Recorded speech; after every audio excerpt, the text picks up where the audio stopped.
नमस्कार, फिर पैसा बोलता है में आपका स्वागत है। आज मार्केट नीचे ऊपर जा रही है। जब मैं सुबह तमिल चैनल को रिकॉर्ड कर रहा था, मार्केट 50 पॉइंट ऊपर था।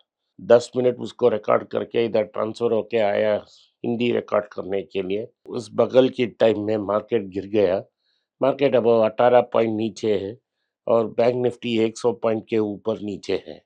गोल्ड की दाम में एक थोड़ा करेक्शन है। 8030 22 कैरेट गोल्ड है, लेकिन 8500 के ऊपर है अगर आप जीएसटी और मेकिंग चार्जेस डालते हो। तो ओवरऑल एफपीआईज बाहर पैसा भेज रहे हैं। फरवरी में कम भेजा, $4 बिलियन ही भेजा उन्होंने। जनवरी में $9 बिलियन बेचा। फाइनेंशियल सर्विसेज सेक्टर स्टॉक में इंक्लूडिंग बैंक्स उन्होंने 800 मिलियन बेचा लगभग फरवरी में, और जनवरी में $3 बिलियन बेचा। कंज्यूमर स्टॉक्स में 800, ऑटो स्टॉक्स में 450 और कैपिटल गुड्स में $500 मिलियन उन्होंने बेचा। निफ्टी 50 ने 15% डिक्लाइन रीच किया और 20 के और जा रहा था। एक दो तीन दिन के लिए डेड कैट बाउंस आ रहा है। फरवरी के महीने में वो लगभग 6% गिरी।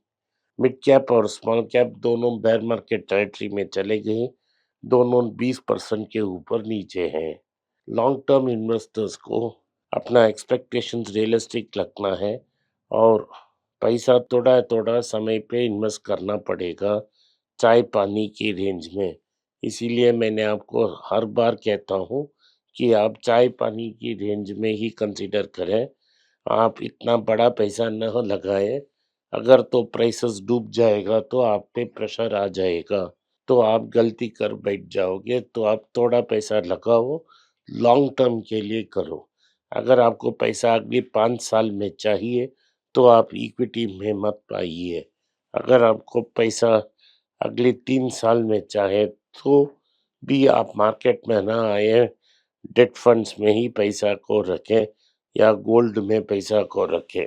तो ओवरऑल देखें कि आईटी आउटसोर्सिंग इंडस्ट्री भारत की बिग 5 कंपनीज है। इन्फोसिस, टीसीएस, विप्रो, एचसीएल और कॉग्निजेंट, इन पांचों कंपनी में प्रॉब्लम है क्योंकि एआई की आउटसोर्सिंग बूम खत्म हो चुकी है और एआई बूम से आ रही है। तो कुछ कंसर्न्स है कि स्पेंडिंग अफेक्ट हो जाएगा और वीसा भी नहीं मिलेगा। इन सब के कारण डिक्लाइन हो सकती है अप्रैल से दिसंबर तक। इन्फोसिस और एचसीएल 5% ग्रोथ एक्सपेक्ट कर रहे हैं कांस्टेंट करेंसी टर्म्स में, और टीसीएस 4.6%। सो क्लाइंट ये यूज करना शुरू कर दी। ये एंट्री लेवल कोड अपना अपने आप खुद बनाती है, उसमें लिए कोई प्रेशर नहीं है। तो बैंकिंग इंडस्ट्री को अडेप्टिव ये जनरेटिव ये में अडाप्ट करने की मुश्किलात बहुत ज़्यादा हो रही है। तो रिकवरी स्लो हो रही है, कैपेक्स कम है, फिर भी उन्हें इन्वेस्ट करना पड़ेगा ताकि बैंक्स को प्रॉफिटेबली रन किया जाए। तो ओवरऑल आईटी हिट की एक्सपेक्टेशन कर रही है। FADA, federation of association of auto dealers ने कहा है कि मार्केट में प्रॉब्लम है। ओवरऑल मार्केट 7% गिरी है। इसमें फरवरी में 18,99,196 व्हीकल बेचे हैं और पिछले साल इसी समय में 20,44,328 व्हीकल बेची हैं। ओवरऑल 1.5 लाख का कमी है। 7% की गिरावट है।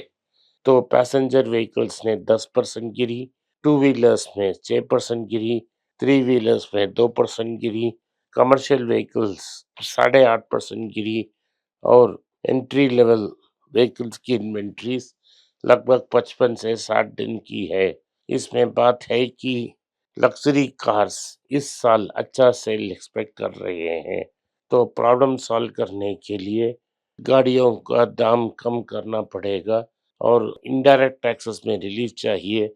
डायरेक्ट टैक्सेस की रिलीफ से कुछ नहीं होने वाला है। तो एसआईपी ओपनिंग्स भी सर्ज हुई है और क्लोजर्स भी सर्ज हुए हैं। 34.8 मिलियन एसआईपी रजिस्ट्रेशन 2023 में किया है और अगली एक ही साल में 48% क्लोज हो चुकी है। अगर आप म्यूचुअल फंड्स में पैसा भरना चाहते हो तो आपको मिनिमम 10 इयर्स इन्वेस्टेड रहना चाहिए। तो आपका पैसा काम करने के लिए उसके टाइम मिलना चाहिए। अगर आप रेगुलर प्लान से इन्वेस्ट करते हो तो आपको 21.2% मिलेगा। If you hold over period of 5 years तो सिर्फ 21% ऑफ लोग ही 5 साल के लिए इसको होल्ड करते हैं। 79% स्टॉक को बेचते हैं। Only 21.2% of the total mutual fund investors in regular plan holding it for a period of 5 years. That is regular investment जो distributor of financial advisers use करते हैं, वो 21% होल्ड करते हैं अपने म्यूचुअल फंड्स को 5 साल के लिए। तो डायरेक्ट प्लान इन्वेस्टमेंट्स में सिर्फ 7% लोग 5 साल और ऊपर उनकी होल्डिंग कर रहे हैं। मेरा ख्याल है कि आपको एक्टिव फंड्स लेना है, क्योंकि आपको एक निफ्टी पैसिव फंड है और दूसरा लार्ज कैप फंड चाहिए। तो आपको एक सलाह चाहिए कि कौन सी लार्ज कैप फंड सबसे बेहतर है, उसे आपको एडवाइजर ही दे पाएगा। उसके हिसाब से ही हम काम कर सकते हैं। आरबीआई ने सोचा है कि वो गोल्ड लोन की प्रोसेस को टफन करें और इन फाइनेंशियल इंस्टीट्यूशंस को स्ट्रिक्टर अंडरराइटिंग और प्रोसेस को कायम करें। पिछले 12 से 16 महीने उन्होंने सारी कंपनियों में ऑडिट की और उसमें से कई गलती फाइंड आउट की। इससे क्या होती है कि discrepancy in appraisal and gold valuation, loan देने के लिए कोई स्टैंडर्ड प्रैक्टिस नहीं है और जो गोल्ड गिरवी रखा गया है बिना मालिक को बताए उसको ऑक्शन देख रहे हैं। इससे आ सकता है कि गोल्ड लोन प्रेशर में जाएगा, लेकिन वो मुमकिन नहीं, क्योंकि अगले साल 25% तक गोल्ड का दाम ऊपर चले जाएगा।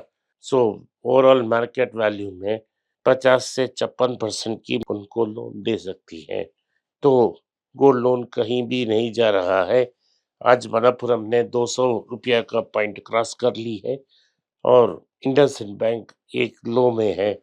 आप इंडसइंड बैंक को कंसिडर कर सकते हो और इसको गोल्ड लोन कंपनी जैसा मनप्पुरम को होल्ड में रखिए, क्योंकि दाम 200 क्रॉस कर चुकी है।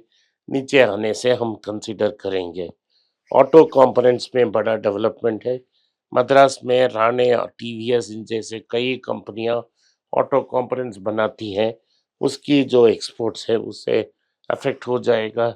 सुंदरम फास्टनर्स नाम का एक टीवीएस कंपनी है, वो पहले रेडिएटर कैप्स बनाती थी जनरल मोटर्स को, वो अब बंद हो जाएगा। कैसा वो कंपनी सर्वाइव करेगा, इससे मिलियन डॉलर क्वेश्चन हम कहते हैं। तो डीआरआई ने कहा है कि यूएस की जो एक्सपोर्ट्स हैं उसमें इस ऑटो कंपनीज पे 1.3 बिलियन का टैक्स लगा सकती है, रेसिप्रोकल टैक्स।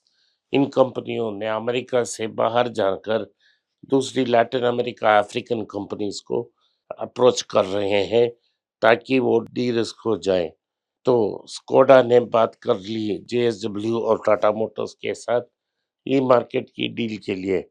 उनका मार्केट जो महिंद्रा से उन स्कोडा और मर्ज करना चाहते थे, वो मार्केट नहीं चली, वो रूमर्स रूमर्स है और उधर से किधर भी नहीं गई।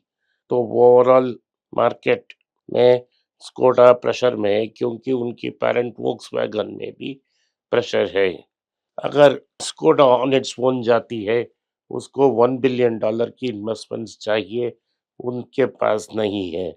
तो फार्मा इंडस्ट्रीज में भी प्रेशर है, क्योंकि जो टैक्सेस होंगे वो इम्पैक्ट से क्या होगा, जो इंडियन प्रोडक्ट्स अवेलेबल हैं अमेरिका में उसका दाम बढ़ सकता है। इंश्योरेंस कंपनी ही उसको लिए उससे खरीदेगा तो इम्पैक्ट उतना नहीं होगा। आज मार्केट का खबर 3 है। ब्रिटानिया के सीईओ जो हैं कोहली साहब, उन्होंने कंपनी छोड़ दी। ब्रिटानिया में प्रेशर प्राइस हाइक से जूझ रही है। अगर वो प्राइस हाइक करती है, नहीं खरीद रहे हैं, ब्रिटानिया के सीईओ ने रिजाइन कर दी। एमडी वरुण बेरी इस कंपनी को कुछ दिन के लिए तैयार करेंगे। मिस्त्री फैमिली की जो अफ़गान्स कंपनी है जो दुबई में प्रॉब्लम में आ गई है, भारत में प्रॉब्लम में आ गई है, और तो मार्केट को डेवलप करने के लिए दुबई, सऊदी अरेबिया, कतर जैसे मार्केट्स पे इन्वेस्ट कर रहे हैं जहां बड़ा ऑर्डर मिल सकता है। आज के लिए इतना ही। आपने इस पॉडकास्ट को सुना, इसके लिए मैं आपका आभारी हूँ। हो सके तो वीडियो को लाइक कीजिए, चैनल को सब्सक्राइब कीजिए और बेल नोटिफिकेशन दबाएं। इस वीडियो को अपने दोस्त और रिश्तेदार के पास भेजें और उनको देखने की आग्रह करें। नमस्कार, धन्यवाद, जय हिंद।